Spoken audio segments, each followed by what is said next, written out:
মুখ বন্ধ করার শক্তিশালী তান্ত্রিক উপায়। তো আপনার কি এমন কোনো শক্তিশালী কোনো শত্রু আছে যে দিনরাত আপনার ক্ষতি করার কথা চিন্তা করে বা বুদ্ধি করে আপনার নামে মিথ্যা অপবাদ ছড়ায় বা আপনার উন্নতিতে হিংসে করে আপনার পথ আটকে দিচ্ছে? যদি আপনি শত্রুর অত্যাচার অতিষ্ঠ হয়ে থাকেন তবে আজকের এই ভিডিওটি আপনার জীবন বদলে দিবে।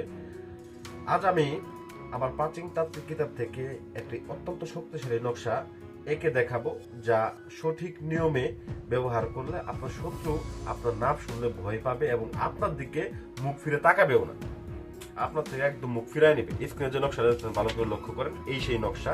আমি নকশাটা আপনাদের সামনে অঙ্কন করলাম। এই নকশাটা এরকম ভাবে আপনারা অঙ্কন করে নেবেন। তো এই নকশাটা তো কাজটা করার জন্য, শত্রু দমনের জন্য বা শত্রুর মুখ বন্ধ করার জন্য কি কি দরকার, যে কি কি ধরনের জিনিসগুলো আপনাকে জোগাড় করতে হবে। প্রথমে একটা সাদা কাগজ নেবেন এবং লাল কলম নেবেন। এই লাল কলমের মধ্যে কিন্তু আমি জাফরান কালি ভরে নিয়েছি।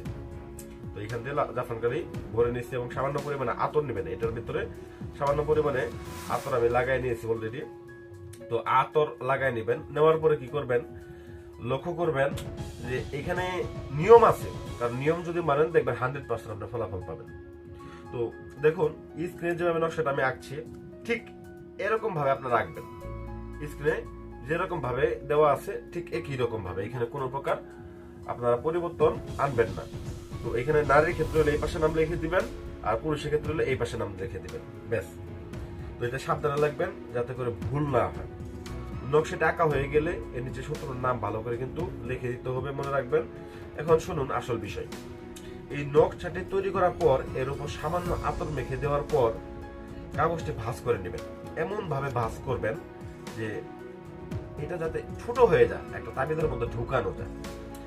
এটা কি করবেন, রূপার তাবিজ।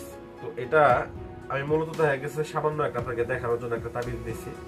তো একটা রূপার তাবিজের ভিতরে আপনার রূপার তাবিজ বানায় নেবেন। রূপার তাবিজের ভিতরে শনিবার অথবা মঙ্গলবার রাত্রিতে বাড়ির পাশে কোনো নির্জন স্থানে পুরনো কবরের আশেপাশে গেড়ে দেবেন।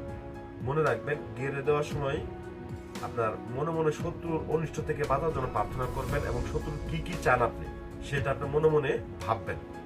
তো এই অবশ্যই আমি দেখেন এরকম ভাবে বলে দেন, তারপর মন দিয়ে মুখটা বন্ধ করে দিতে হবে। এই কাজটা অত্যন্ত সতর্কতার সাথে করবেন। যদি আপনার সমস্যা খুব গভীর হয় বা আপনারা নিজেরা করতে এটি ভয় পান তবে স্ক্রিনে দেওয়ার নাম্বারে আমার সাথে যোগাযোগ করতে পারেন। আমরা নিয়ম মেনে আপনাদের হয়ে কাজ করে দেব। ভিডিওটি উপকার আসলে অবশ্যই লাইক দিন, চ্যানেলটি সাবস্ক্রাইব করুন। ধন্যবাদ।